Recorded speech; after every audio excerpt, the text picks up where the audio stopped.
Never start a Formula One race over an hour late because of rain, unless you want to see Oscar Piastri pull off one of the most dominant wet weather masterclasses of 2025 right in front of his championship rival. What happens when you delay a race for 80 minutes, start behind the safety car, and put two McLaren teammates fighting for the championship wheel to wheel on a drying Spa circuit? You get absolute chaos and an incredible strategy battles. Today we're breaking down every single moment from the Belgian Grand Prix, from McLaren's perfect 1-2 to Hamilton's incredible comeback drive. McLaren, the championship battleground. Oscar Piastri and Lando Norris showed exactly why McLaren are the team to beat in 2025. Starting on pole, Norris looked set to extend his recent winning streak after victories in Austria and Britain, but Piastri had other plans. When the race finally went green on lap 5 after that massive rain delay, the Australian overtook his teammate and never looked back, controlling the entire 44-lap race to claim his sixth win of the season. This victory extends Piastri's championship lead to 16 points over Norris. What made this even more fascinating was the tire strategy game McLaren played. Piastri made his single stop from intermediates to mediums work perfectly, while Norris was on a different strategy that almost brought him back into contention. But he made too many mistakes. The gap came down to just over 3 seconds at the finish, showing how close the championship battle really is. Ferrari, the Hamilton comeback story. Charles Leclerc delivered exactly what Ferrari needed, holding off Max Verstappen to secure third place, but the real story was Lewis Hamilton's incredible recovery drive. Starting from the pit lane due to setup issues, the seven-time champion carved through the field like a man possessed. Hamilton gained 11 places during the race, more than anyone else on the track. Watching him pick off car after car in mixed conditions reminded everyone why he is considered one of the greatest wet weather drivers in F1 history. He finished 7th, which might not sound spectacular, but considering where he started, it was absolutely brilliant. Red Bull Racing. Max under pressure.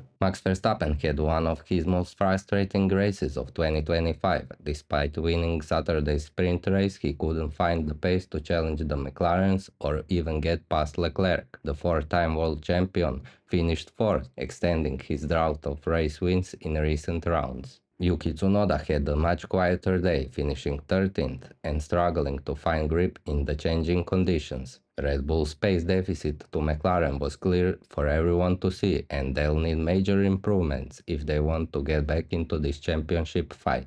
Mercedes, Russell's solid performance. George Russell delivered a 5th place finish, showing Mercedes can still fight on their day. The British driver managed the tricky conditions well and kept his nose clean when others were making mistakes. Kimi Antonelli, the young Italian rookie, had a tough afternoon, finishing 16th. The wet conditions at Spa are never easy for newcomers, and this was valuable learning experience for the 18-year-old Mercedes junior. Williams, Albon's brilliant drive. Alex Albon was absolutely flying in these conditions, finishing 6th and scoring crucial points for Williams. The Thai British driver showed exactly why Williams fought so hard to keep him. His wet weather skills are genuinely world class. Carlos Sainz struggled more, finishing down in 18th position. The Spanish driver is still adapting to the Williams car after his move from Ferrari, and races like this show he needs more time to extract maximum performance. Racing Bulls, Lawson's recovery. Liam Lawson bounced back from the recent struggles to finish 8th, showing flashes of speed that got him promoted to Red Bull earlier in the season. The New Zealander managed the wet conditions well and picked up valuable points. Isaac Hadjar finished 20th and a lap down, struggling with the difficult conditions on his way to completing his rookie season. The French driver needs more experience in situations like this. Sauber, Bortoletto's breakthrough.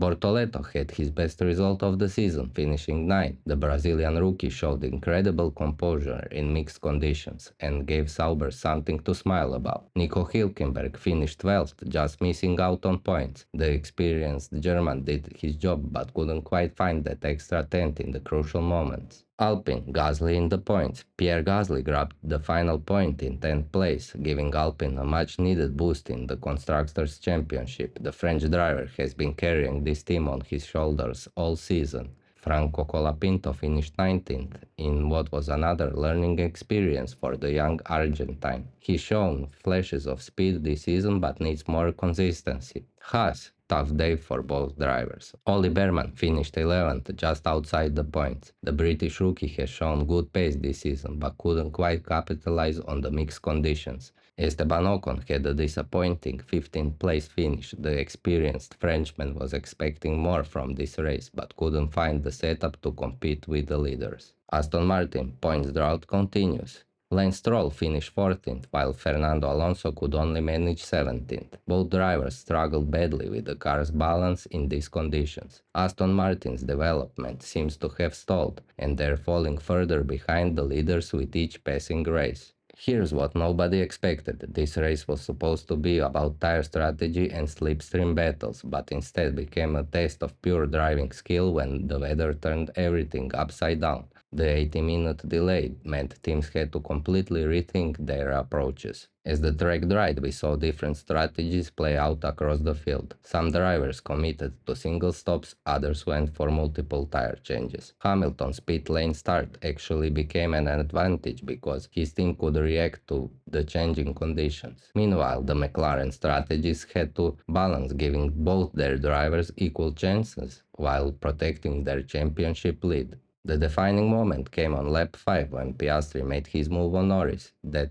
overtake through Eau Rouge wasn't just about track position, it was about sending a message that he's ready to fight for this championship on his own terms. From that moment on, the race was his to lose, and he didn't put a foot wrong. Oscar Piastri's sixth win of 2025 sends a clear message. He's not just leading the championship by accident. With a 16-point advantage over Norris and the summer break coming up, Norris needs to win in Hungary if he wants to stop Oscar from running away with the championship. Meanwhile, Hamilton proved he still got that special something, and Red Bull need to find answers fast if they want to get back into this fight. Thank you for watching. Please comment, like and subscribe.